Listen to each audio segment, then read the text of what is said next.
Buenos días, damos inicio a nuestra clase de hoy, jueves 14 de diciembre, perdón, de octubre. Y hoy vamos a comenzar con un tema nuevo.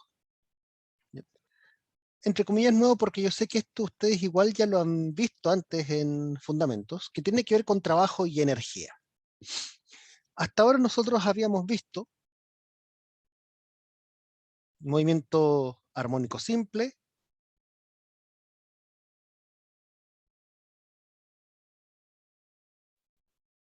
habíamos visto movimiento circular uniforme, movimiento circular uniformemente acelerado, y en particular el control de ayer evaluó estos tres temas, ¿ya? Estos tres tipos de movimientos fueron los evaluados fuertemente en el control de ayer. Podemos ver que básicamente el movimiento armónico simple es un tipo de movimiento en el cual la posición respecto de del punto de equilibrio es proporcional al negativo de esa misma. La aceleración es proporcional a esa posición. Y los movimientos circulares son movimientos cuya trayectoria es un círculo. Y nosotros habíamos visto hasta ahí, pero hoy vamos a hablar de un tema ya nuevo, así que por eso me voy a saltar por el momento el repaso de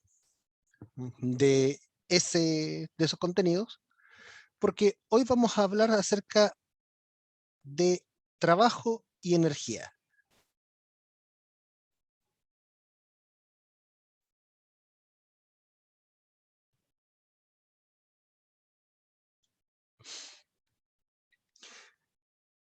Pero para poder ver bien y entender bien la matemática del trabajo y la energía, es que nosotros vamos a comenzar hoy con un pequeño repaso matemático. Ese repaso matemático consiste en recordar lo que es el famoso producto punto.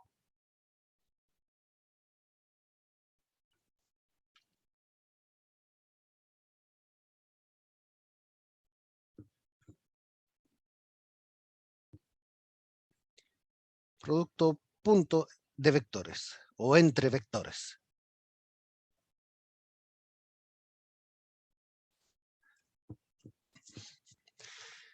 Resulta que en general existen muchas formas de multiplicar vectores entre sí.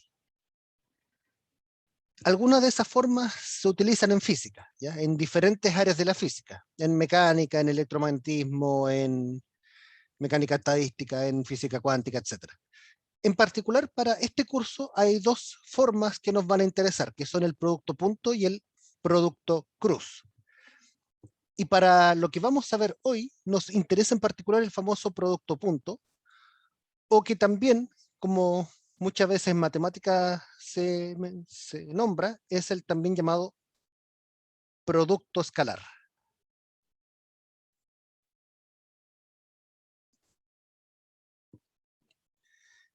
El producto escalar en matemática es un concepto un poco más general, pero que aplicado a vectores en R3 o R2, vendría siendo lo que nosotros llamamos producto punto. Producto punto, perdón. ¿Y cómo se calcula el producto punto? Imaginen que ustedes tienen dos vectores. Un vector A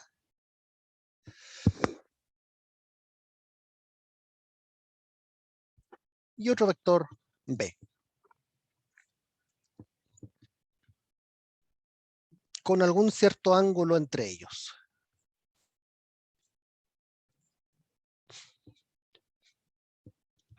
Aquí yo les digo que tengan cuidado también con los símbolos usados, porque un error frecuente que yo a veces he visto es que es verdad que uno cuando coloca números, uno muchas veces dice 2 por 3 o 2 por 3 y uno indistintamente coloca el punto o la cruz. Y para números eso funciona bien, pero para vectores no, ¿ya? Para vectores no funciona así. Para vectores nosotros vamos a definir el producto usando el puntito de esta forma. Aquí hay dos posibles expresiones. ¿Cuál ustedes van a usar? Va a depender de la información que ustedes tengan a mano.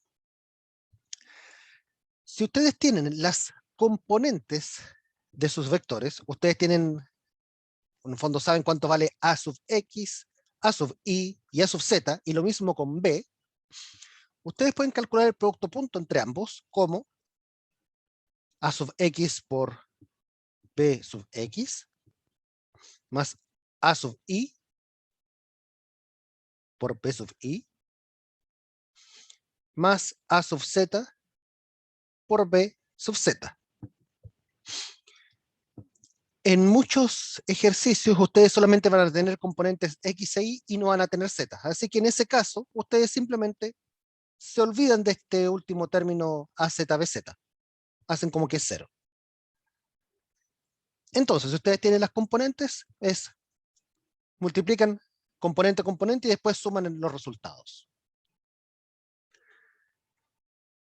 Ahora, si ustedes no tienen las componentes, pero en cambio lo que ustedes tienen es la longitud de cada vector y el ángulo entre ellos, ustedes pueden calcular el producto punto como la longitud de un vector por la longitud del otro vector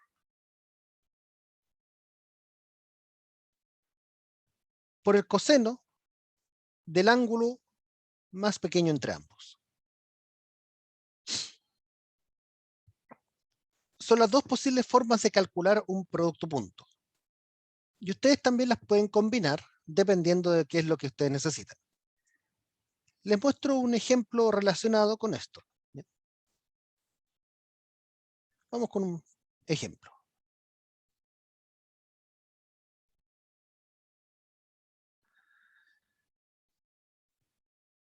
Si un vector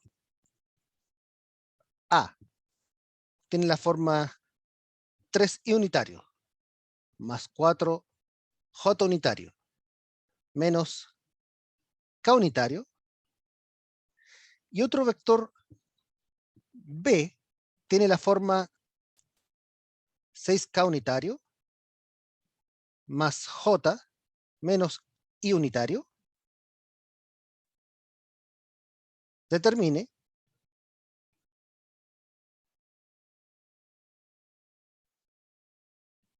A punto B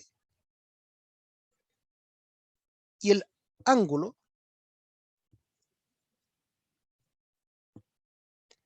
entre A y B.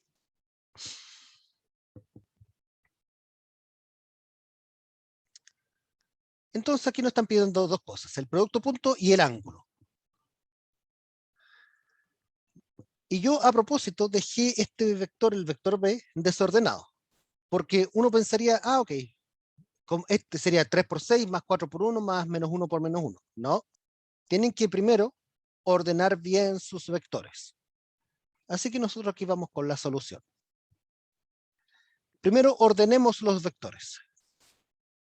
Ordenarlo me refiero a escribirlo en la forma X, Y y Z. El vector A ya estaba ordenado de esa forma. 3i más 4j menos k. Pero el vector B no estaba ordenado así. El vector B estaba un poco desordenado. Empecemos colocando primero la parte que tiene que ver con la componente X. O sea, la que tiene el vector Y unitario menos Y unitario. Después la parte que tiene que ver con la coordenada Y, o sea, J unitario. Y finalmente la que tiene que ver con la componente Z, la que tiene el K unitario.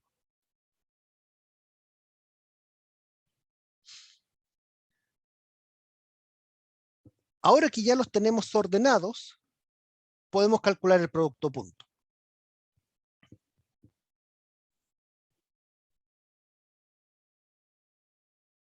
A punto B, entonces va a ser, primero les dije, componente a componente, hacen la multiplicación y después suman.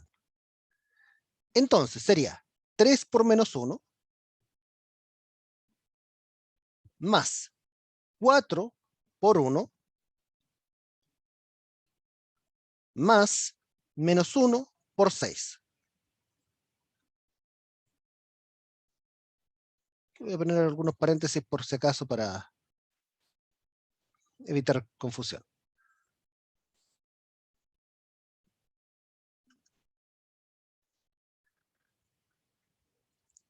Entonces esto es menos 3 más 4 menos 6. Menos 3 más 4 es 1, 1 menos 6 es menos 5. Así que con esto tenemos que el producto punto entre A y B es igual a menos 5.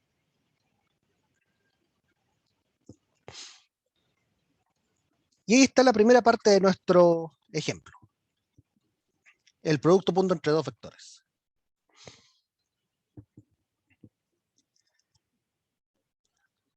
Ahora vamos con la parte 2. La parte 2 nos pregunta el ángulo entre A y B. ¿De dónde vamos a sacar el ángulo? Fíjense en la segunda ecuación que tenemos aquí para el producto punto. Esta segunda ecuación tiene el ángulo entre ambos vectores. Entonces vamos a nosotros aprovechar que ya sabemos cuánto vale A punto B, que ya sabemos que vale menos 5, y vamos a usar aquí la segunda versión del producto punto.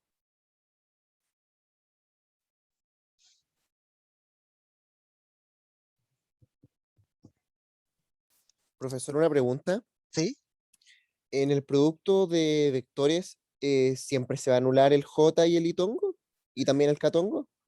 En el caso del producto punto, sí. Ok. ¿Y en qué caso no se anularían? Más adelante vamos a ver un tipo de producto que se llama producto cruz, ya que se escribe así. ¿Ya? Ok. Pero el producto punto siempre se anulan. Sí, en producto punto Ya, siempre bueno. van a quedar nulos. Es un buen Muchas detalle que acabas de gracias. nombrar, porque en el producto punto lo que queda al final es un número, ¿ya? No es un vector. Ah, ok. Muchas gracias. Por nada. Entonces, para determinar el ángulo, vemos que A punto B tiene que ser igual a la longitud del vector A, la longitud del vector B, por el coseno del ángulo entre ambos vectores. Y nosotros ya sabemos que A punto B es menos 5. Lo vimos desde el cálculo anterior. Profe, ¿Sí? el producto punto, el resultado menos 5, ¿eso tiene como una representación gráfica o algo?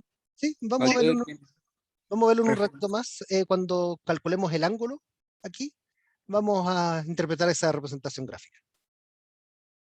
Así que esperemos un par de minutos y vamos a llegar a eso. Entonces, tengo A punto B menos 5. Da un número negativo. ¿Cómo yo calculo la longitud de un vector? Calculando el módulo, El módulo, exacto. ¿Y cómo se calcula el módulo? la raíz y los componentes al cuadrado. Exacto. En el fondo, piense que cuando ustedes calculan un módulo, están haciendo un Pitágoras, pero generalizado a 3 dimensiones. ¿Ya? Entonces, en el caso del vector A, el vector A tiene las componentes 3, 4 y menos 1. Entonces colocamos aquí 3, 4 y menos 1. Y lo que hacemos es sumarlas todas al cuadrado. Cuidado aquí con los signos. Multiplicamos ahora por la longitud del segundo vector, del vector B. El vector B tiene componentes menos 1, 1 y 6. Menos 1, 1 y 6.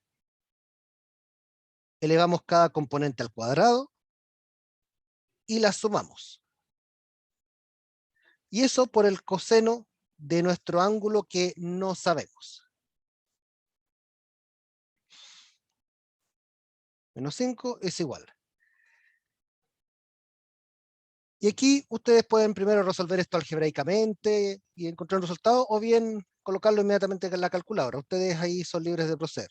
Si ustedes primero hacen el cálculo algebraico, tendríamos aquí 9 más 16 más 1.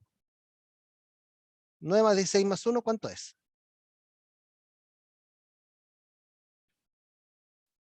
26. 26. 6, exacto.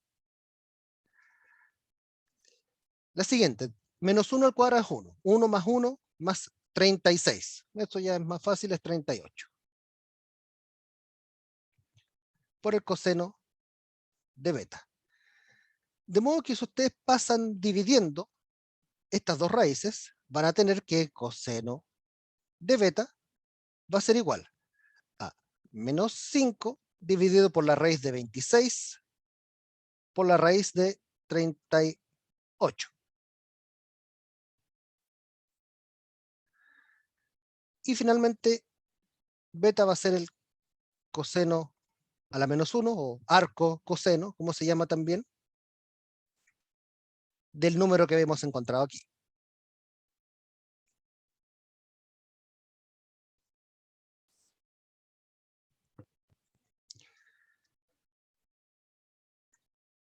Veamos cuánto da eso. Así que aquí voy a sacar la calculadora para que veamos juntos cuánto vale. Y tenemos coseno a la menos 1 de menos 5 dividido. No tengan miedo de usar los paréntesis. Raíz de 26 por raíz de 38. Cerramos el paréntesis del denominador, cerramos el paréntesis del arco coseno. Nuestra calculadora dice D, así que está en grados, y esto nos da 99.15 grados.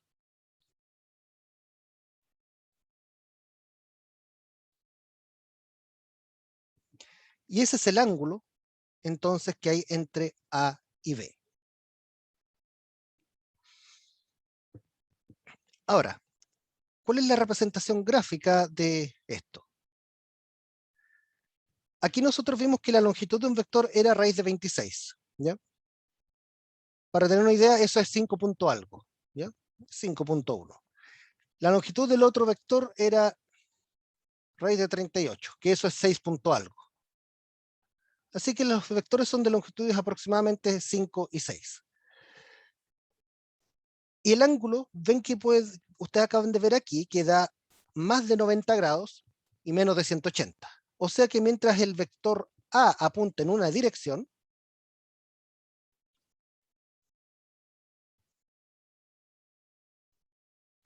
y el vector B apunta en otra dirección,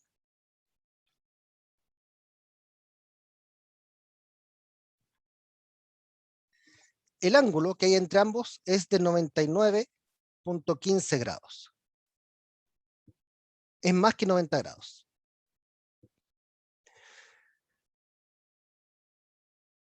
Ahora, el signo que nos dio aquí tiene una cierta relevancia, y es lo que vamos a ver ahora. Pero antes de verlo, quiero saber si hay alguna duda con lo que acabamos de hacer.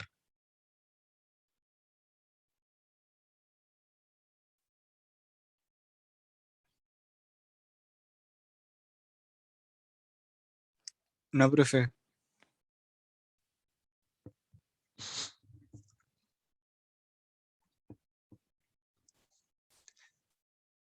Cuando nosotros vimos el producto punto, en su versión, en la segunda versión, digamos, la que tiene las longitudes y el ángulo,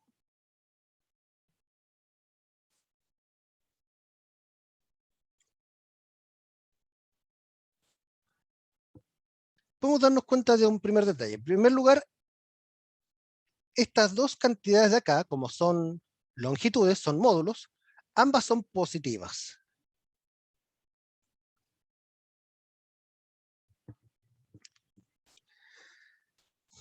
Esto de acá, el A.B puede ser positivo, puede ser negativo,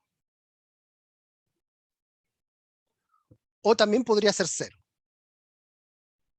Podría tener las tres opciones de signos. Y el coseno del ángulo también tiene las tres opciones.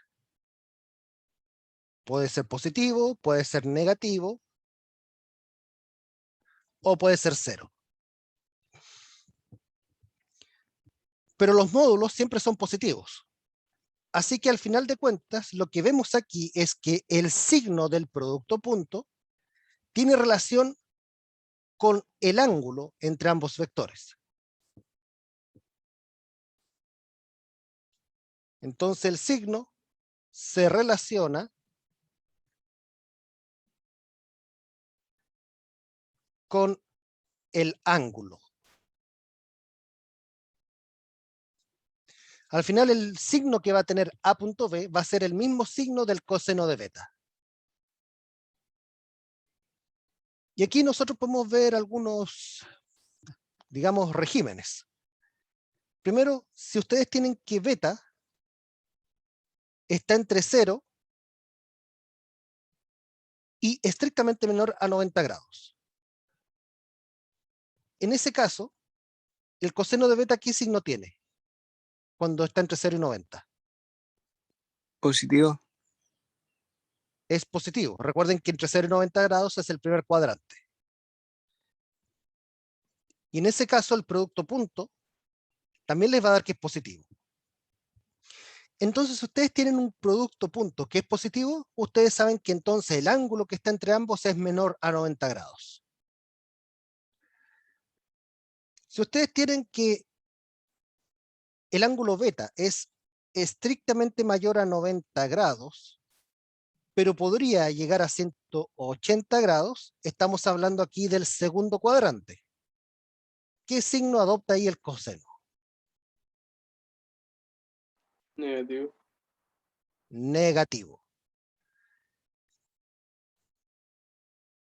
Y en ese caso, A punto B es menor que 0. Y es la situación que nosotros nos encontramos en el ejemplo. En el ejemplo nosotros tuvimos que el producto punto era menos 5. El hecho que diera menos 5 significaba que el ángulo entre ambos vectores era mayor que 90 y menor que 180.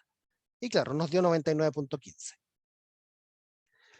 Y el otro caso que es cuando beta es exactamente 90 grados. En ese caso, el coseno de 90 grados es exactamente igual a 0. Y el producto punto entre ambos vectores es 0.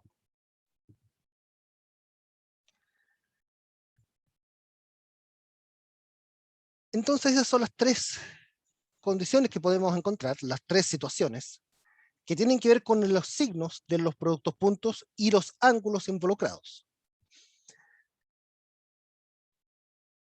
Profe, entonces vamos a trabajar en los primeros dos cuadrantes, ¿no? En este caso, al menos para el producto punto, por lo general sí, porque aquí este ángulo beta, no sé si lo dije aquí, es el ángulo entre A y B, pero aquí me refiero yo al ángulo más pequeño. Entonces siempre va a ser un ángulo entre 0 y 180 grados, porque incluso si tú tuvieses que un vector es este, y el otro vector es este otro de acá, uno diría, ah, este es el ángulo entre A y B. Pero aquí nosotros estamos hablando del ángulo más pequeño. Así que siempre va a ir entre 0 y 180, es por eso. Ah, ya entendí. ¿Ya?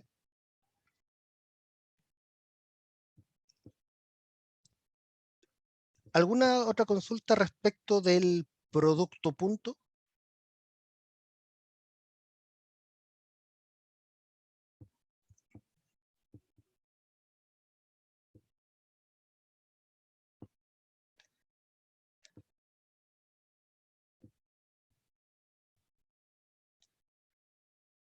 Ok, Profe, yo tengo una pregunta. sí, adelante, adelante. En la ecuación de arriba, la que hicimos para calcular, ¿Más arriba o sí, más está? arriba, el ángulo, el ángulo. Ya, Para calcular el ángulo de 99, no entendí lo que hizo ahí. ya, ¿Qué pasó el coseno para el otro lado y no cambió signo y el 5 para arriba? No, esa parte ya, no la capté muy bien. ya. Ok, mira, lo que hice aquí, si yo lo copio aquí a un lado, primero, no sé si se entiende bien lo que hice hasta aquí primero. No, si hasta ahí se entiende, Ya, ok, pero el otro paso es donde me pierdo. ya, ok, ya, voy para allá. Bueno, no sé por qué él me está indicando para otro lado el mouse, pero ok, voy a hacerlo igual. Aquí nosotros necesitamos encontrar beta, ¿cierto? Lo primero que le está molestando al beta es el coseno, y lo otro que le está molestando son estas dos raíces que están multiplicando al coseno. Así que como si fueran las telas de una cebolla, vamos a ir como desmenuzando desde afuera hacia adentro. Lo que está más afuera son las raíces. Así que estas dos raíces que están multiplicando, vamos a pasarlas dividiendo.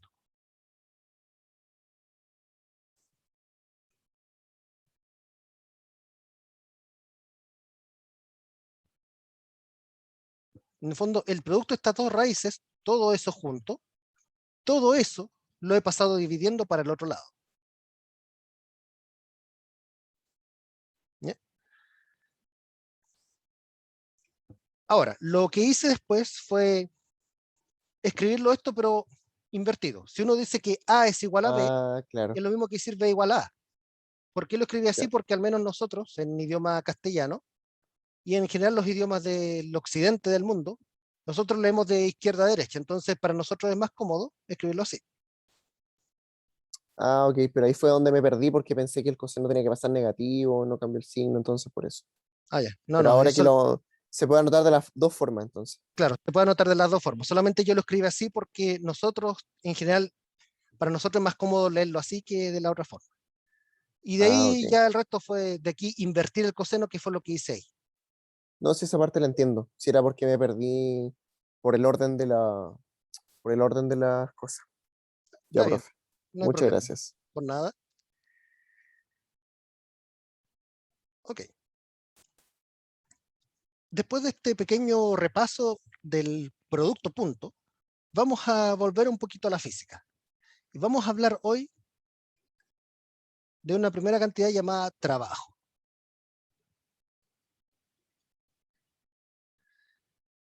Y en particular, no cualquier trabajo, sino que en particular trabajo mecánico.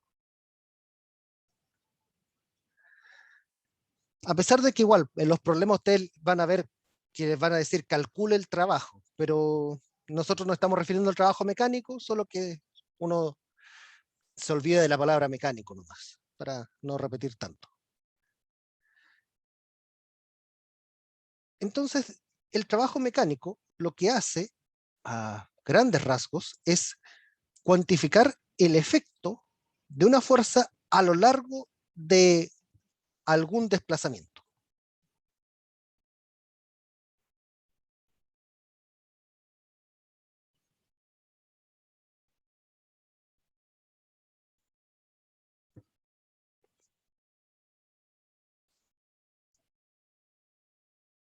Cuantifica el efecto de una fuerza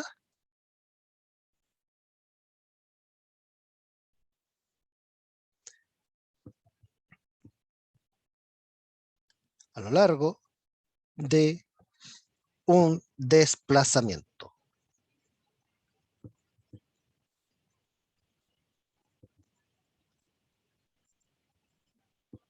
Voy a llamarle delta R a ese desplazamiento, tal como lo veníamos haciendo en la unidad de cinemática. Entonces veamos algunas situaciones como para primero entender por qué el trabajo mecánico y el producto punto se relacionan entre sí. Para ello aquí voy a dibujar un suelo. Voy a considerar aquí una caja de masa M.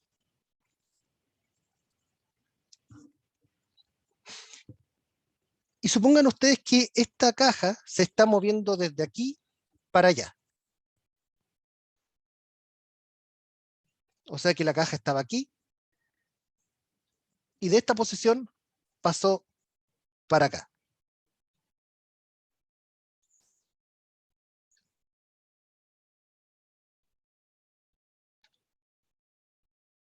¿Ok? Entonces esta va a ser su posición actual. Imaginen que la caja ya estaba en movimiento, por algo se movió desde la izquierda hacia la derecha. Supongamos que ya estaba moviéndose con una cierta rapidez. Y ustedes aquí a esta cajita, para hacerle cualquier cosa, ustedes le efectuaron alguna fuerza. Supongamos que esa fuerza primero fue una fuerza paralela a la dirección del movimiento.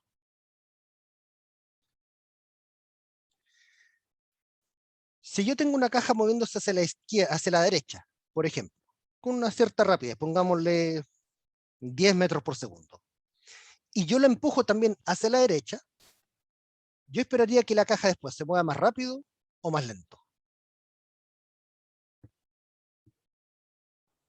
Más rápido. Más rápido. Si yo la estoy empujando a favor del movimiento, yo esperaría que se mueva más rápido. Entonces aquí uno diría, perfecto, vamos a definir el trabajo entonces como el módulo de la fuerza por el módulo del desplazamiento. Por otro lado, si nosotros tenemos una situación parecida,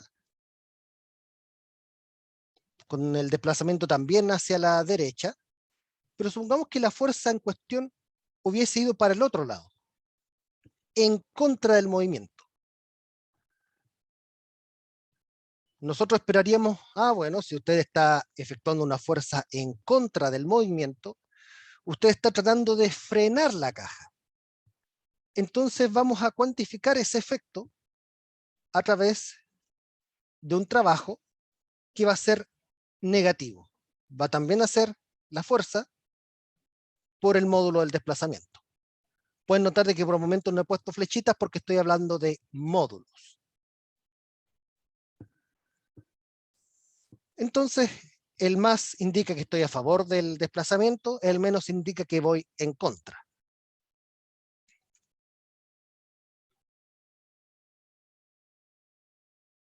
Pero las cosas se tienden a complicar un poquito cuando nosotros tenemos ángulos. ¿Qué pasa si la fuerza, por ejemplo, va en esa dirección? Aquí voy a poner un ángulo beta con respecto a la horizontal. Entonces, una parte de la fuerza, la componente horizontal, va a ir en la misma dirección del desplazamiento, pero va a haber una parte que en realidad va a estar batallando contra la gravedad. Va a estar batallando contra la gravedad, o sea, en la dirección vertical, y por lo tanto no va a influir en este caso con el desplazamiento, no va a influir sobre el desplazamiento. Entonces, si nosotros aquí decimos, ok, voy a considerar solamente aquellas componentes que son paralelas al desplazamiento, tendría que yo aquí que considerar la componente que es horizontal. Si el desplazamiento es horizontal, la componente paralela al desplazamiento es la horizontal. Y la componente paralela al desplazamiento es el módulo de la fuerza por el coseno del ángulo con la horizontal,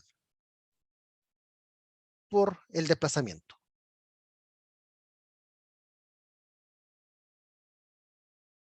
Pero esta expresión de aquí, ¿a qué nos recuerda?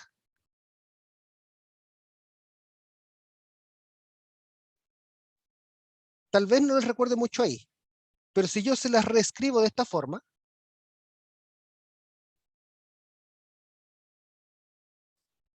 debería parecerles más conocida.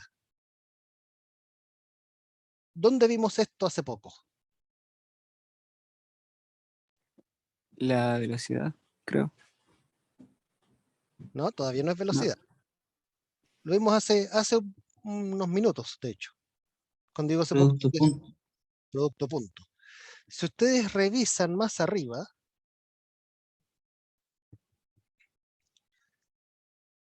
una de las formas de calcular un producto punto es justamente a través de las longitudes de los vectores y el coseno del ángulo entre ambos vectores.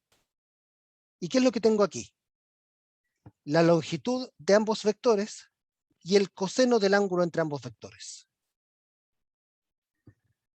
Entonces esto me dice, entonces el trabajo no va a depender solamente de qué tan intensa la fuerza y qué tanto me desplacé, sino que también depende del ángulo que haya entre ambos vectores. En este caso, el delta R justo era horizontal, así que coincide con el eje X. Entonces, aquí esto ya nos permite formalizar un poco este asunto. Entonces vamos a definir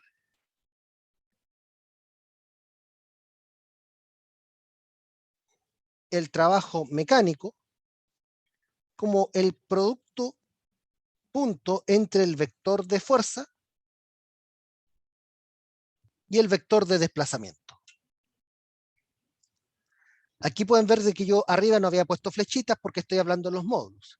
Aquí ahora sí estoy colocando las flechitas, porque ahora sí estoy hablando del producto punto entre vectores.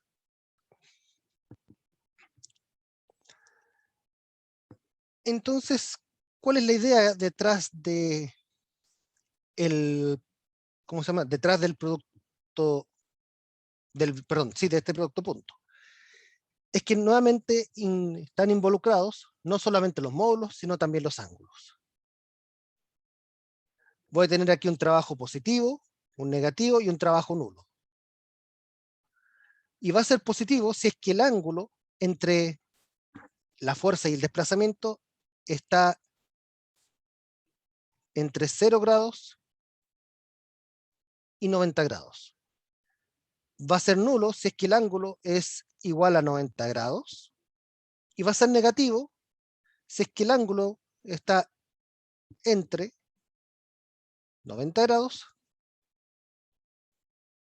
y 180 grados. De la misma forma como nosotros vimos en esta tabla de acá arriba, así que podemos llamarle tabla, para los productos puntos. La misma matemática que uno aquí consideró para el producto punto, la podemos considerar aquí para el trabajo, ya que el trabajo es un producto punto. Ahora, ¿cómo uno interpreta trabajo positivo y negativo? Porque ya vimos de que el producto punto positivo, nulo o negativo, uno lo interpretaba en términos del ángulo. Pero físicamente, ¿qué significa que el trabajo sea positivo, nulo o negativo? Tiene que ver con la energía de un sistema. Si el trabajo que una fuerza efectúa es positivo, está agregándole energía a un sistema. ¿Ya? Agrega energía. Mientras que si el trabajo es negativo, lo que está haciendo la fuerza es quitarle energía.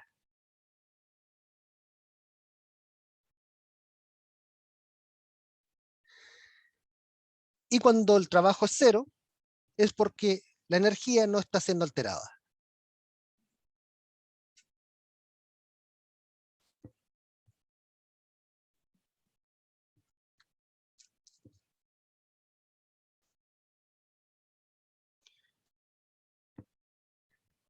Entonces así es como uno define trabajo para una fuerza que es constante. ¿Ya?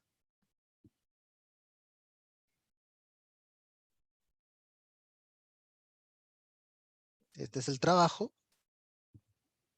para fuerzas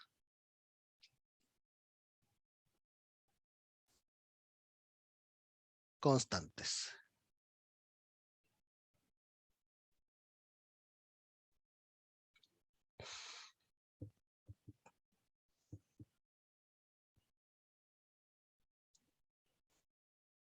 ¿Consultas o algo que no se haya entendido? Profe, cuando es 0, ahí ¿Sí? significa que la fuerza es 0, ¿cierto? No O no hay necesariamente. desplazamiento. Mira, puede ser que la fuerza es 0, que el desplazamiento sea 0, o que el ángulo sea 90 grados. Ah, claro.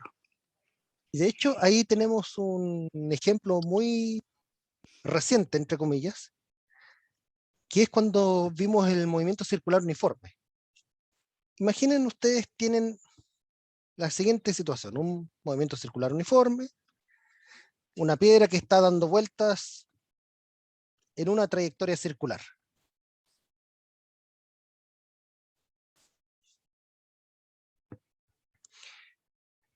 Una piedra no va a dar vueltas sola. Para que una piedra dé vueltas necesita que algo la esté sujetando al centro. Ese algo puede ser una cadena, un hilo, una cuerda, etc.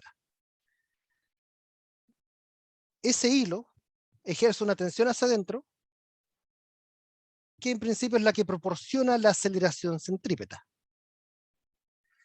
Ahora, si nosotros aquí hacemos un zoom, un gran zoom de esta situación, vamos a ver que en general el desplazamiento que ustedes van a tener aquí, o lo que la piedra ve desde un instante para el siguiente, va a ser un desplazamiento en esa dirección. El ángulo que hay entre ambos es 90 grados. Y claro, ustedes pueden ver que en un movimiento circular uniforme hay una fuerza, pero la rapidez de la bola no cambia. Podemos decir de que en el fondo la bola se mantiene siempre con la misma energía, a pesar de que hay una fuerza constantemente actuando. Pero no se altera la energía del sistema porque el ángulo entre ellos es 90 grados. No hay una componente a favor del desplazamiento.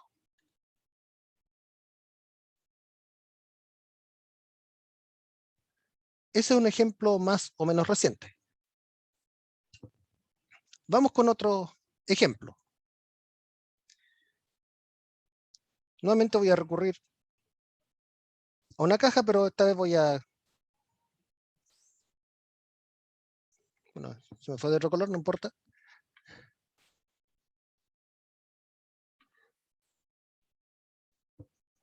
Imaginen que tengo un problema típico de física 1 con una caja en un plano con roce. Tengo la fuerza peso, tengo la fuerza normal.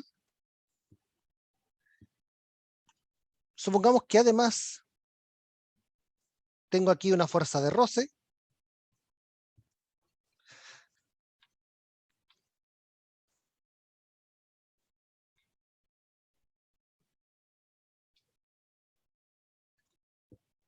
Y supongamos que más encima tengo una fuerza adicional.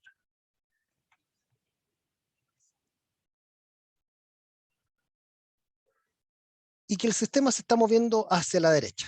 ¿Ya? Vamos a considerar que todo esto se mueve hacia allá.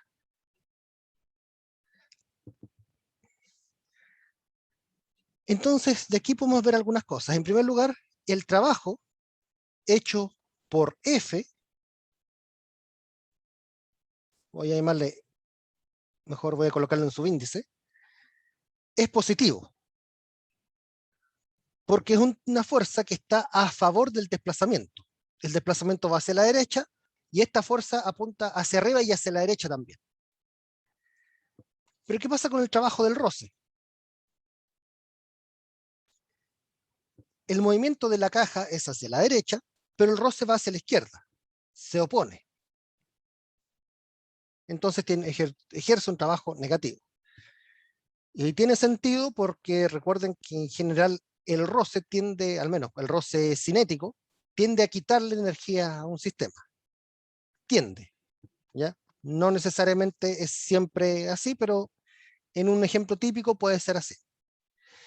Ahora, ¿qué pasa con la normal y el peso? El desplazamiento va hacia la derecha y la normal apunta 90 grados hacia arriba y el peso apunta 90 grados hacia abajo. ¿Qué pasa con el trabajo cuando va perpendicular al desplazamiento? Cero. Es cero. Cero. Recuerden, porque va relacionado con el ángulo. Así que el trabajo de la normal es cero y el trabajo del peso, en este caso, también es cero.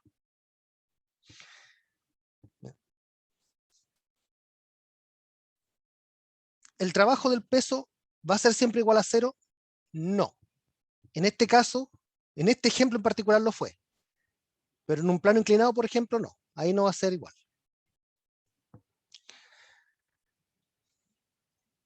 Ahora, ¿cómo se mide el trabajo? El trabajo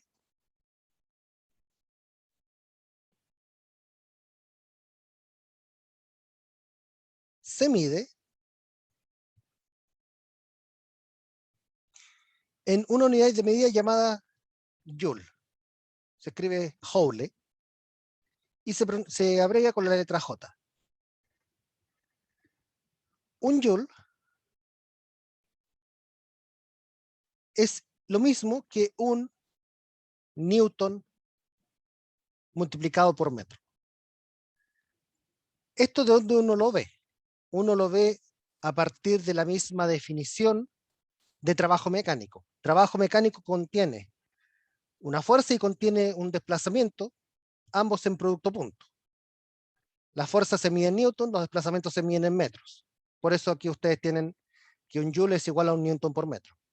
Pero como aparece tan frecuentemente el newton por metro, es que tiene un nombre propio, joule. Y si esto uno lo desglosa más todavía, esto es lo mismo que decir un kilogramo por metro cuadrado dividido por segundo al cuadrado. Esa es la equivalencia de un joule.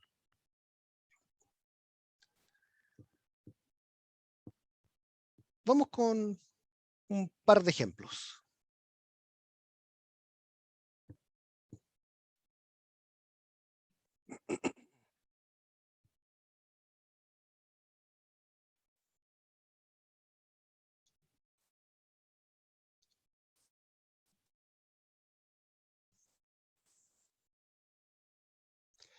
Este ejemplo dice, ¿cuánto trabajo realiza la fuerza gravitacional cuando un marinete de 265 kilogramos cae 2.80 metros? Miren, aquí ustedes no necesitan saber qué es un marinete, pero es básicamente un objeto usado en la industria portuaria. Lo que ustedes necesitan saber es básicamente que la fuerza gravitacional es una fuerza constante y que el peso en cuestión era 265 kilogramos por G y que cayó 280 metros. Entonces, veamos aquí el contexto. El desplazamiento fueron 2.80 metros hacia abajo. Ese fue el desplazamiento. Delta R fueron menos 2.80 metros J. La fuerza gravitacional es una fuerza que apunta hacia abajo. En este caso es exactamente paralela al mismo desplazamiento. mg entonces va a ser igual a menos 265 por 9.8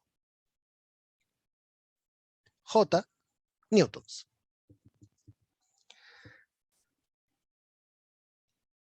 Así que aquí ustedes pueden calcular el trabajo de dos formas.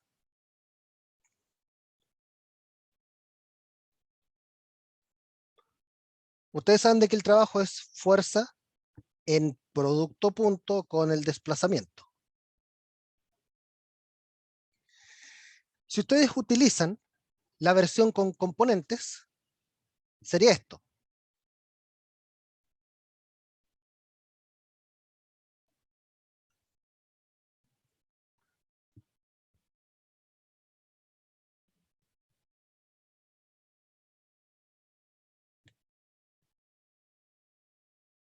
Y en este caso, no tenemos componente X, no tenemos componente Z, solamente tenemos componente Y.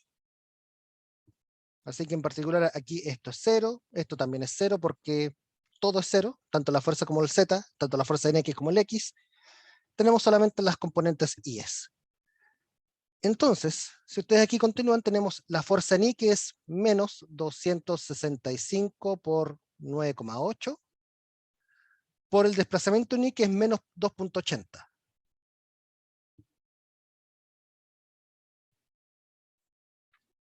Y según nuestra calculadora,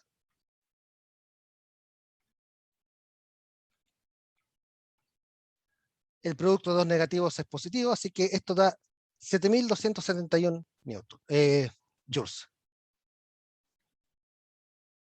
Aunque si aproximamos al 6, rondeamos el 6, esto nos queda 7.272 en realidad.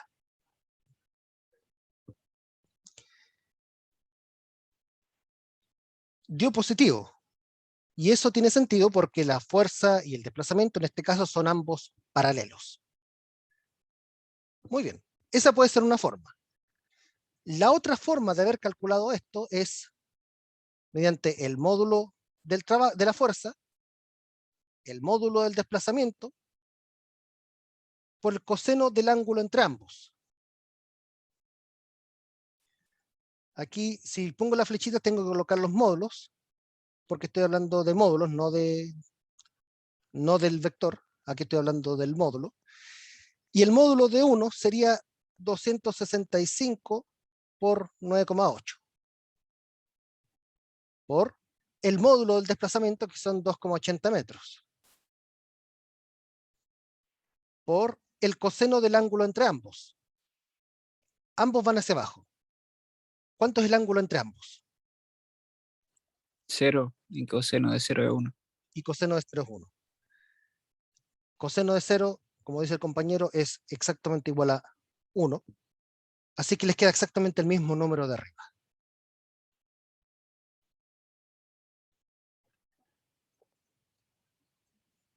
Entonces aquí les acabo de mostrar dos formas de calcular la misma cantidad, de haber resuelto el mismo ejercicio. Y obviamente ambas formas deben dar lo mismo. Sería muy extraño que dieran cosas diferentes. Entonces este fue el primer mini ejemplo que tenemos de la clase con trabajo mecánico. ¿Consultas, dudas o algo antes de continuar?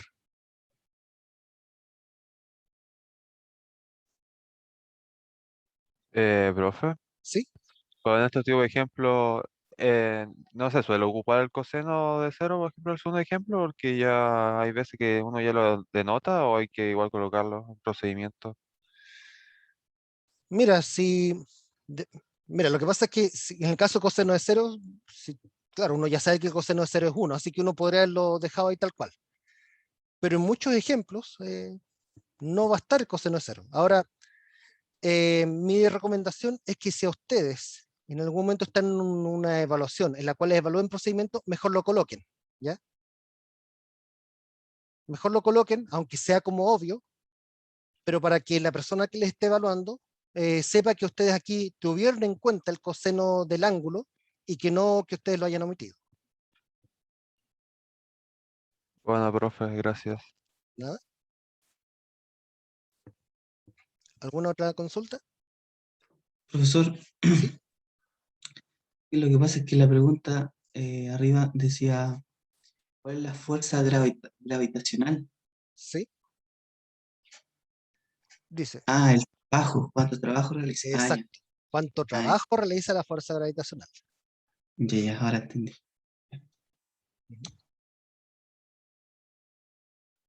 ¿Alguna consulta adicional?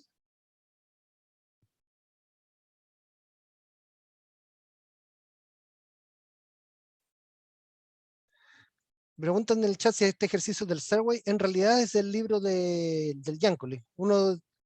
El Yancoli es un libro que ustedes igual pueden encontrar en la biblioteca, y el link de ese libro está también en el campus virtual, ¿ya? En la parte arriba de la parte de informaciones, ustedes también lo pueden encontrar ahí, ¿ya?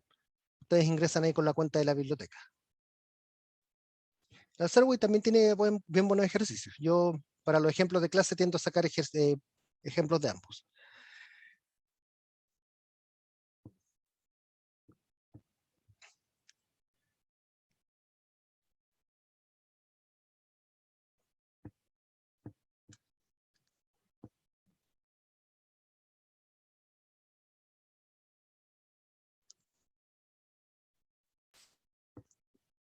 Vamos con otro ejemplo. Este ya es un pelín más complicado.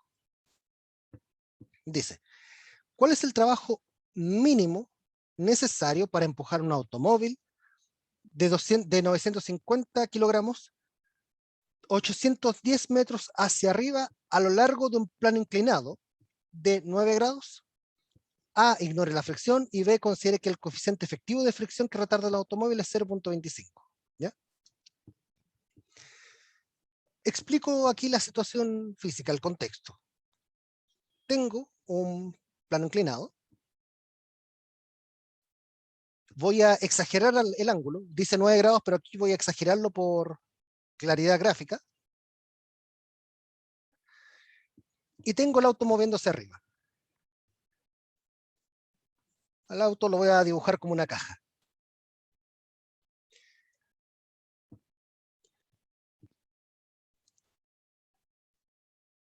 Me dicen que tengo que empujarlo 810 metros hacia arriba a lo largo de un plano inclinado. Esto puede interpretarse como que yo tengo que empujar este auto 810 metros cuesta arriba. ¿Ya? Al menos así es como yo interpretaría este enunciado. Y me dicen, A, ignore la fricción, y B, considere que el coeficiente efectivo de fricción que retarda el automóvil es de 0.25 tal cual. Entonces, vamos con la parte A, pero para eso necesitamos hacer primero un diagrama de cuerpo libre. Primero, la fuerza que obviamente está siempre actuando aquí es la fuerza peso. Y esa fuerza peso es en parte contrarrestada por la fuerza normal. Gracias a la fuerza normal, el auto no se hunde en el pavimento. Eventualmente yo podría tener aquí alguna fuerza de roce, que es la que me dicen en la parte B, y que mientras tanto en la parte A la vamos a ignorar. Este es el roce. Ahora, si ustedes miran todas estas fuerzas, el auto no tiene cómo subir. Necesitamos que haya una fuerza adicional. A esa fuerza la voy a dibujar aquí con color verde.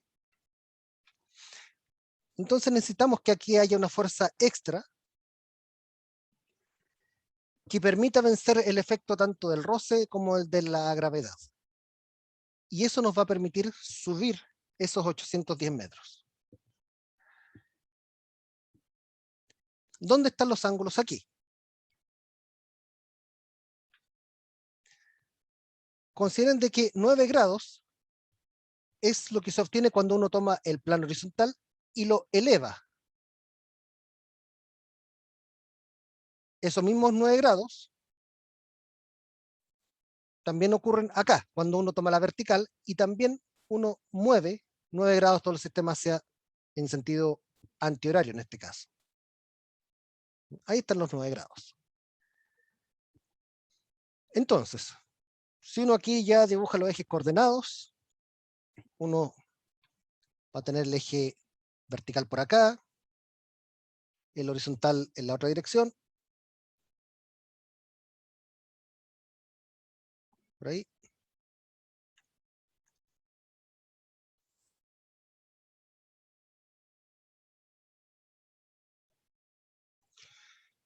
Y nosotros ahora planteamos las ecuaciones necesarias. Entonces, a lo largo del eje X, tengo la fuerza F actuando hacia arriba, tengo una componente del peso actuando en dirección negativa,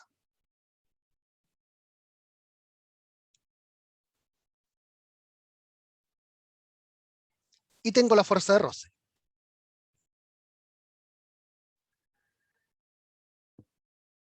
Aquí me hablan del trabajo mínimo necesario, ¿ya? O sea que en la situación mínima podremos decir, bueno, ya, si están apenas consiguiendo levantar el auto, no le pidamos que lo suba con alguna aceleración, basta con que lo suba con velocidad constante y con eso nos basta. Y a lo largo del eje vertical tengo la normal hacia arriba y tengo una componente del peso hacia abajo, que es la componente que está pegadita aquí a los 9 grados.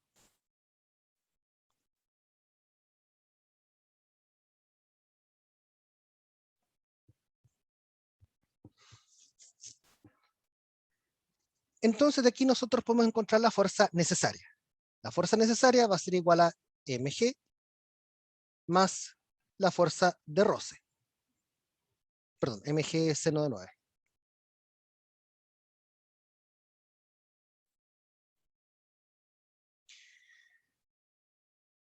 mg seno de 9 grados más la fuerza de roce, que en este caso puedo decir que en su caso extremo puede ser igual a mu por la normal. Y la normal de la segunda ecuación del diagrama de cuerpo libre tengo que es igual a mg coseno de 9 grados.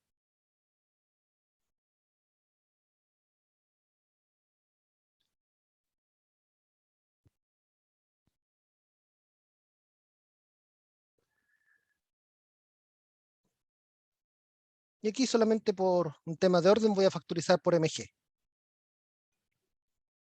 Seno 9 grados más mu coseno de 9 grados. Listo, con eso ya tengo la fuerza. En el primer caso me dicen que ignore la fricción, así que yo puedo tomar el mu y convertirlo en 0. En el segundo caso, tengo que reemplazar el mu por 0.25. Y con eso tengo la fuerza. Pero a nosotros no nos están pidiendo la fuerza, nos están pidiendo el trabajo mínimo necesario. Para calcular el trabajo necesito el desplazamiento. Y aquí noten que la fuerza va a ir en la misma dirección que el desplazamiento, según nuestro dibujo. Por lo tanto, el ángulo entre ambos, ¿cuánto va a ser? 0. 0. Entonces, como la fuerza va a ser paralela al desplazamiento, el ángulo entre ambos va a ser 0 grados, y por lo tanto su coseno va a ser igual a 1.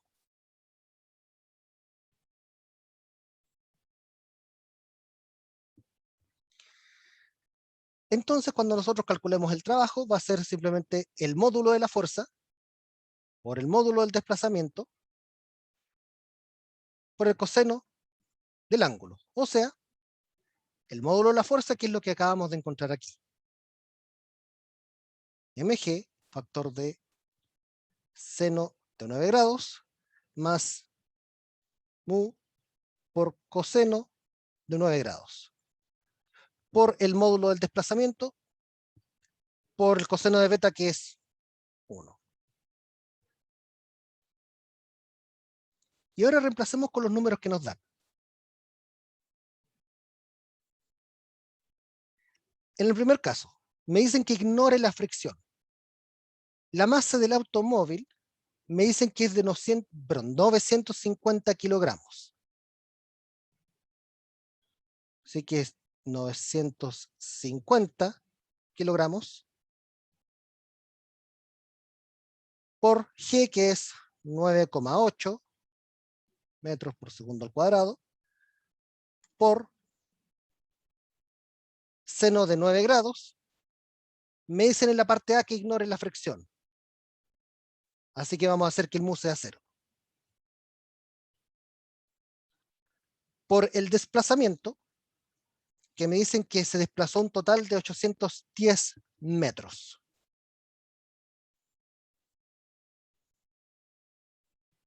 Y el 1 por el momento lo voy a omitir porque no es necesario colocar un 1 en la calculadora.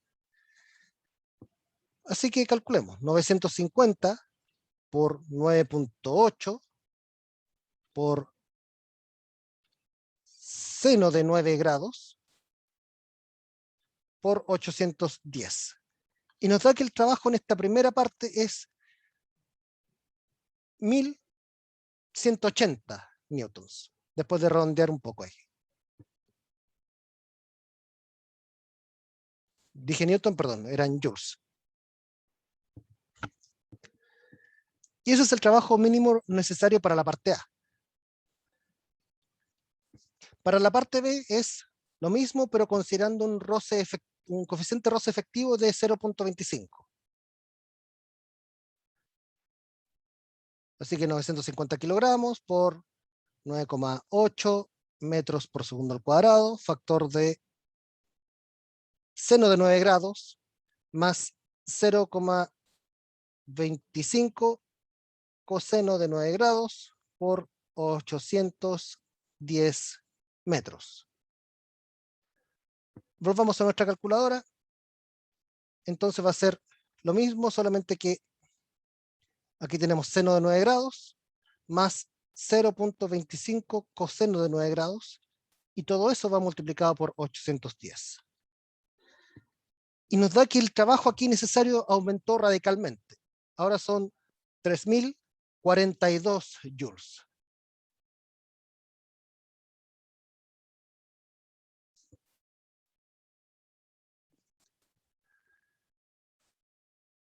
como pueden ver, el efecto del roce hace que uno tenga que invertir bastante más trabajo en un sistema para poder echarlo a andar o mantenerlo a velocidad constante o elevarlo. El roce es algo que aquí nos hace invertir bastante más trabajo. Por eso que el diseño de aviones y de autos de carrera es tan importante, porque al final lo que se busca ahí es disminuir el roce con el aire, para que así se pueda aprovechar mejor la energía. ¿Consultas de este problema? Profe, ¿Sí? ¿por qué la sumatoria de fuerza en X no lo interpretó como una igualatoria a cero y no como una masa por aceleración? Ya. Porque aquí me están preguntando por el trabajo mínimo necesario, ¿cierto? Significa que estamos en la condición, lo mínimo que se pide. O sea, que la fuerza baste con subir el cuerpo a una velocidad constante. Si yo le pongo aquí una masa por una aceleración, además de que voy a estar añadiendo una variable extra, resulta que aquí yo estoy diciendo, bueno, significa que yo tengo suficiente fuerza como para además proveer al cuerpo de una aceleración. O sea, entonces no sería la fuerza mínima necesaria, porque incluso hasta puedo como derrochar un poco de fuerza para proveer aceleración. En cambio, si yo estoy en el caso mínimo en el que la fuerza apenas me da para elevar el carro a velocidad constante, su aceleración tiene que ser cero.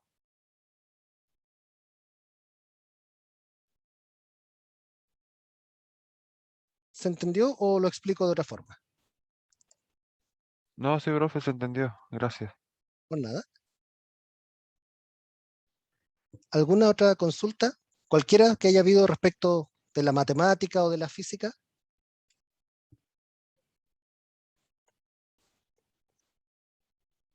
Profe, tengo una consulta. Cuando yo saqué los cálculos, a mí me dio por los millones, no por los mil. Ah, sí, tiene razón. Muchas gracias por mencionarlo. Aquí admito que me falló la vista. Están viendo mi calculadora, ¿cierto? Sí, efectivamente estas comas aquí son puntos de miles, así que en realidad son millones, sí. Así que gracias por mencionarlo. Sí, aquí me falló la vista y olvidé agregarnos ceros. Problemas que ocurren cuando justo uno tiene los lentes malos. Disculpen por el lapsus.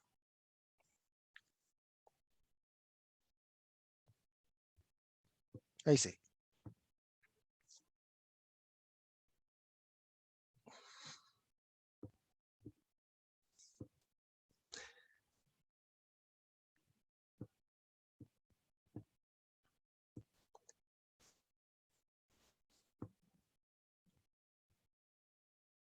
Em,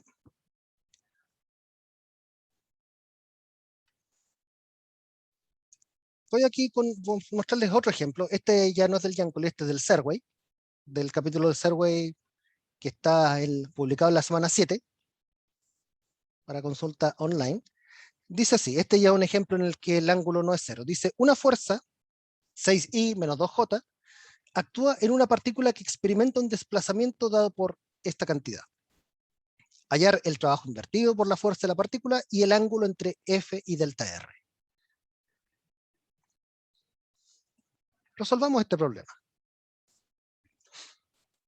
Parte A. Trabajo. Recuerden que es el producto punto entre la fuerza y el desplazamiento. Solamente que en este caso tenemos las componentes de ambos. Como tenemos las componentes de ambos, debemos usar la versión del producto punto.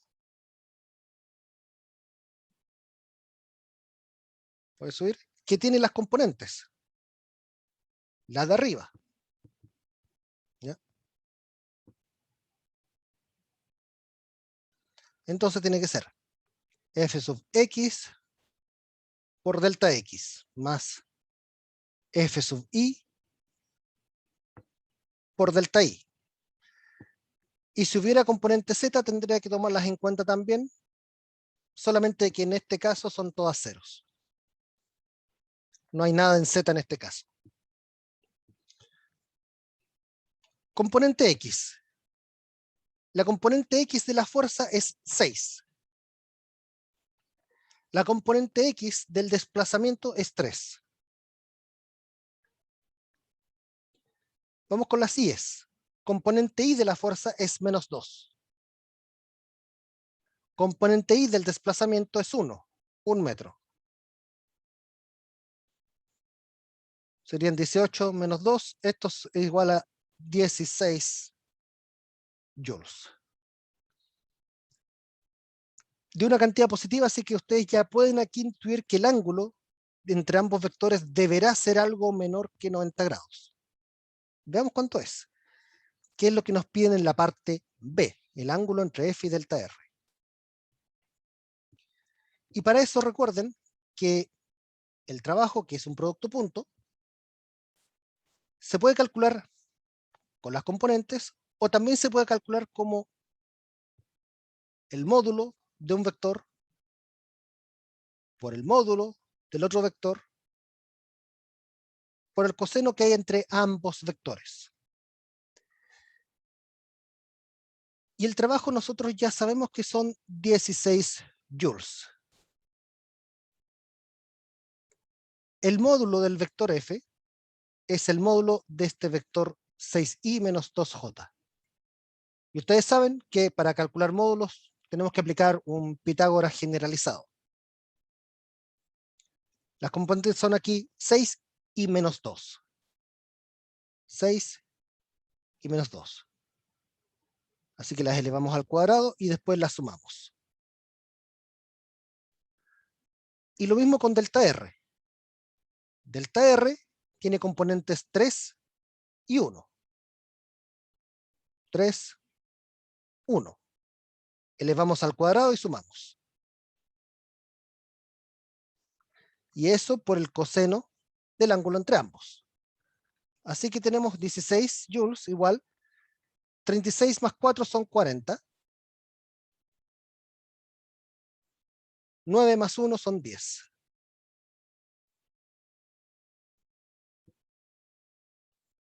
(16) es igual propiedad de raíces. Si yo multiplico dos raíces que son de la misma base, puedo multiplicar los interiores de las raíces. ¿Cuánto es raíz de 400? 20. 20. Así que ahora paso dividiendo el 20.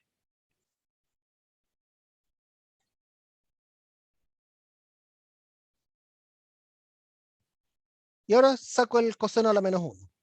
Y nos queda que beta va a ser el coseno a la menos 1 de 16 veinteavos.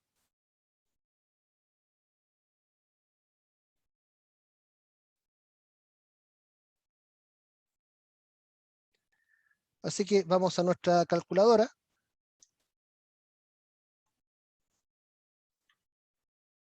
¿Y qué nos dice la calculadora? La calculadora está en grados, así que no vamos a tener una respuesta en grados. Coseno a la menos 1 de, paréntesis, 16 dividido por 20. 36,9 grados. Así que ese es el ángulo entre ambos vectores, entre el vector de desplazamiento y el vector de fuerzas.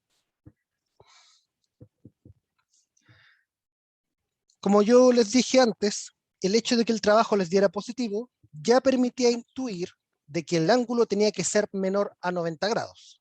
Y no nos equivocamos. Da menor que 90 grados.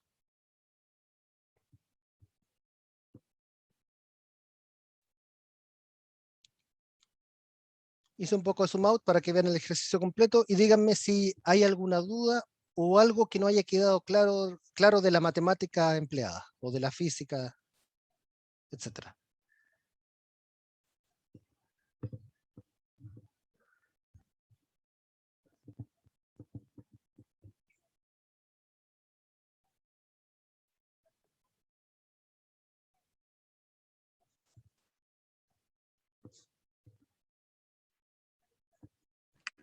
No, profe.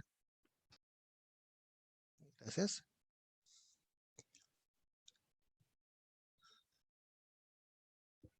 Ok.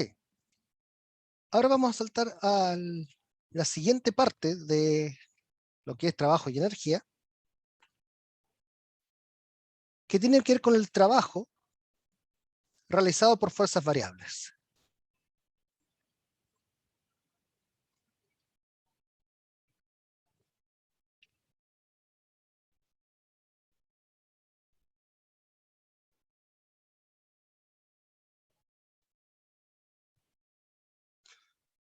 Porque resulta de que la expresión que yo les mostré aquí, W igual al producto punto entre la fuerza y el desplazamiento, funciona bien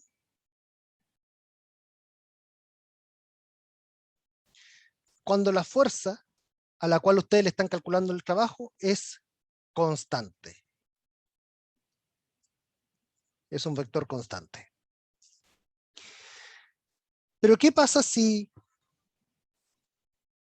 la fuerza en cuestión fuese una función de la posición? Como por ejemplo la fuerza elástica. La fuerza elástica depende de en qué lugar están, depende al final de cuánto comprimen el resorte. Y esa compresión depende de dónde ustedes tienen su partícula. Ahí esta expresión ya no sirve más, ya no podemos seguir aplicándola. Entonces, ¿cuál es la estrategia que se sigue ahí? Si nosotros lo vemos gráficamente, aquí voy a, un segundito, voy a dibujar un sistema de ejes coordenados aquí. Si nosotros lo vemos gráficamente, imagínense que ustedes tienen en el eje X una fuerza, y en el eje Y una fuerza, y en el eje X un desplazamiento. Entonces, ciertamente, decir F.R aquí no funciona porque uno dice, ya, perfecto, si yo calculo el desplazamiento entre una posición A y una posición B, tengo varios posibles valores de fuerza, ¿y cuál de estos tomo para F.R? Ciertamente no sirve. Entonces lo que uno puede hacer aquí es fraccionar este intervalo AB en varias regiones. Y lo que yo puedo hacer aquí es aproximar el trabajo como al trabajo de uno, más el otro, etc. Ahora, en cada subregión, ¿cuál F tomo? Uno podría decir, ya, perfecto, yo puedo tomar el valor medio, o puedo tomar el primer valor, o puedo tomar el último valor. Nuevamente tenemos ambigüedad, y tal vez en estos primeros intervalos no es tan problemático, pero en estos intervalos donde la fuerza cambia un poco más, sí hay bastante diferencia entre este punto de acá y este otro punto de acá. Entonces significa, ¿sabe qué? No basta con este fraccionamiento, usted tiene que fraccionar aún más. Tiene que fraccionar aún en más trozos y sumar los trabajos calculados a cada uno de esos trocitos que están ahí. Entonces lo que tengo que hacer yo es sumar la fuerza en cada una de esas posiciones en producto punto por el desplazamiento entre cada uno de esos subpuntos que están ahí, entre este y este, y así sucesivamente. Pero ¿saben? Si es que ustedes tienen una fuerza que varía demasiado, ustedes pueden fraccionar en 100 regiones y aún no va a ser suficiente. Aún no van a tener buena precisión. Entonces ustedes van a tener que fraccionar aún más.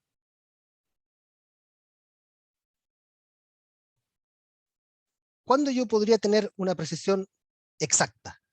Si yo quiero una precisión exacta, ¿en cuántos intervalos tendría que fraccionar nuestro desplazamiento?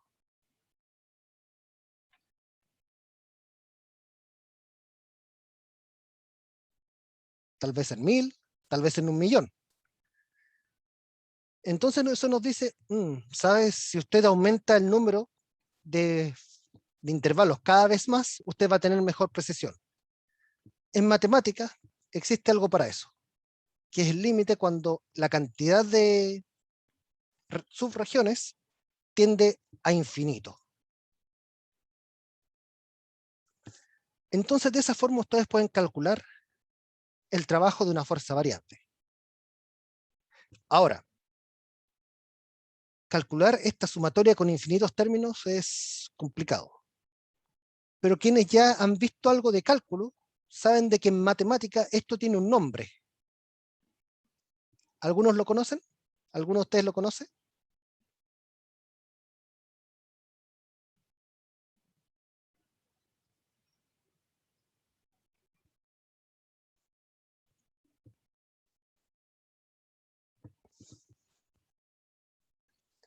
En el chat alguien me dice si acaso es la integral. Efectivamente.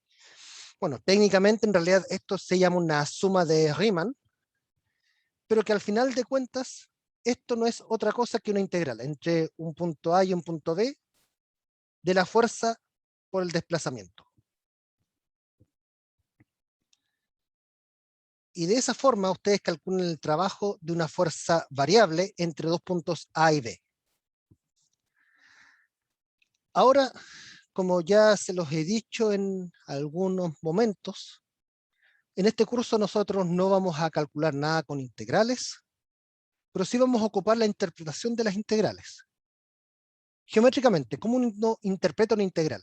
Nosotros ya lo habíamos visto antes.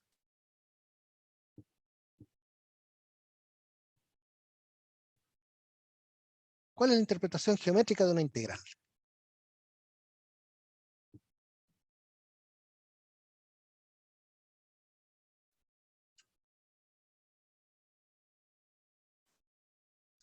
Área. En el chat me dice el compañero que es área, otro me dice también, el área bajo la curva del gráfico. Efectivamente.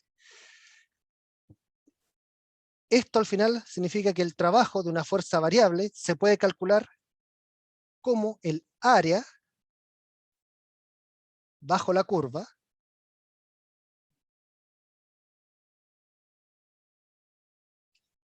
del gráfico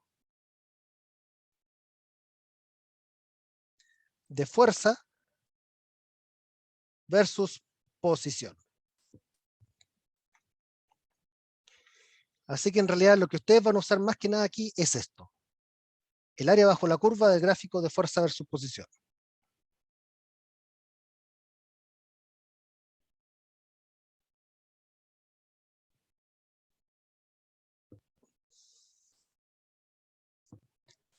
Y relacionado con esto aquí tenemos un ejemplo. Este ejemplo tomado prestado desde el libro de Serway. Dice así. Una partícula se somete a una fuerza F sub X que varía con la posición como se muestra en la figura 7.15, que es la que está aquí abajo del gráfico. Encuentra el trabajo invertido por la fuerza en la partícula mientras se mueve A desde 0 hasta 5 metros, y B desde 5 hasta 10 metros, y C de 10 a 15 metros. Y en la D me piden por el trabajo total entre 0 y 15. Lo que ustedes tienen que hacer aquí al final de cuentas es solamente calcular áreas. Cuando ustedes no se sepan el área de un trapecio, siempre dividan en figuras conocidas, o sea, triángulos y rectángulos. ¿Ya? Entonces vamos aquí con la parte A. En la parte A nos preguntan por el trabajo entre 0 y 5 metros. O sea, entre este punto de aquí y justo acá. O sea, en el fondo es el primer triángulo. Así que el trabajo entre 0 y 5 va a ser no otra cosa que el área de esta primera región. El área de un triángulo, recuerden que es base por altura dividido por 2. Un medio de la base, que la base en este caso tiene una longitud de 5 metros, por la altura, que en este caso son 3 newtons. 5 por 3 son 15, dividido por 2 son 7.5 joules. En la parte B nos dicen desde 5 hasta 10 metros. Aquí está el 10. Y entre 5 y 10 vemos que la región es simplemente un rectángulo, así que no va a ser difícil aquí calcular el trabajo entre 5 y 10. El trabajo es simplemente el área de este rectángulo que he mostrado aquí con líneas verdes horizontales. Y sería, la base es 1, 2, 3, 4, 5 metros. Y la altura son 3 newtons. 15 joules. En la parte C nos dicen desde 10 a 15 metros. Que es esta parte de acá.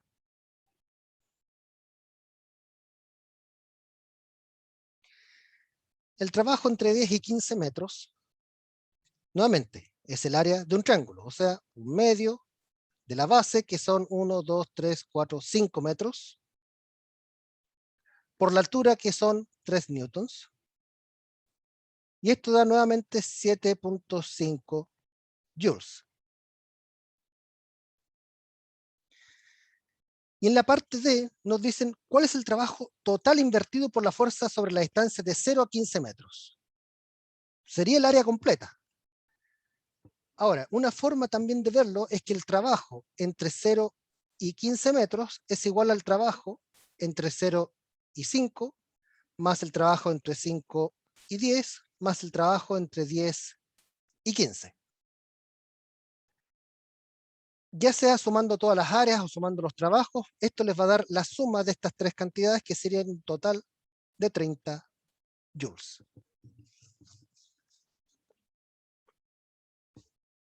Y así ustedes calculan el trabajo realizado por una fuerza variable. ¿Consultas? ¿O algo que no se haya entendido?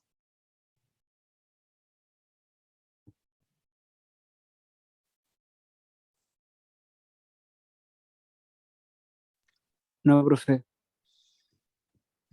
Y para finalizar, les voy a dar una indicación aquí de otro ejemplo, que este es prestado del libro de Yancoli, ¿sí? Dice, la fuerza sobre un objeto que actúa a lo largo del eje X varía como se indica en la figura 6.37. Determine el trabajo efectuado por esta fuerza para mover el objeto A, desde 0 hasta 10 metros, y B, desde 0 hasta 15 metros. Este primer trabajo, el trabajo que está por encima del eje X, es un trabajo positivo.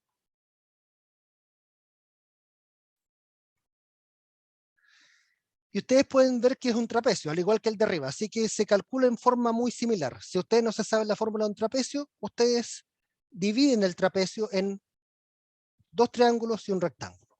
Súper bien. Ahora, cuando el área en cuestión está por debajo del eje X, en este caso el trabajo va a ser negativo. ¿Ya? Les va a dar un signo, tiene que darles con signo negativo.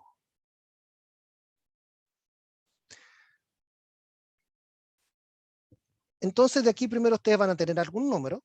¿Ya? Si ustedes aquí fraccionan, van a tener que el trabajo total va a ser, llamémosle trabajo 1 más trabajo 2.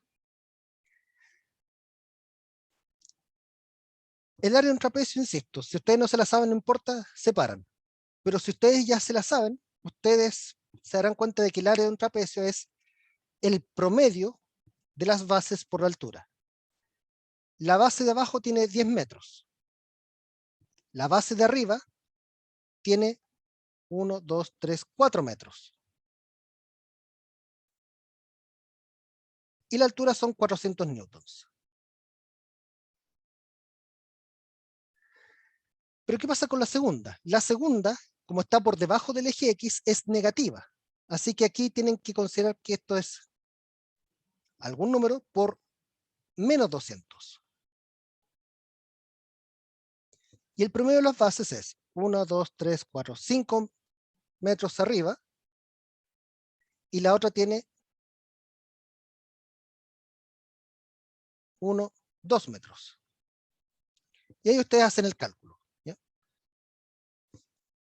Esa es la única indicación extra que yo les quería dar, de que tuviesen cuidado con el signo. ¿Ya?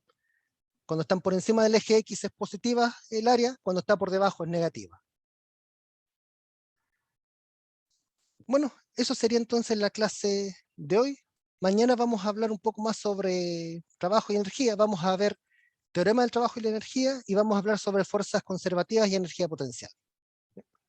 Entonces la clase de hoy queda hasta aquí por el momento. ¿Alguna otra consulta antes de finalizar? Por mi parte no, profe. Profe, ¿Sí? entonces lo que esto del trabajo 2 es lo del área que está negativa ahí, ¿cierto? En el trabajo 2, sí. Esta área, esta W2 es lo que está aquí, Ah, ya. que es a su vez ese círculo que está acá abajo. O sea, lo que grafiqué con este círculo abajo.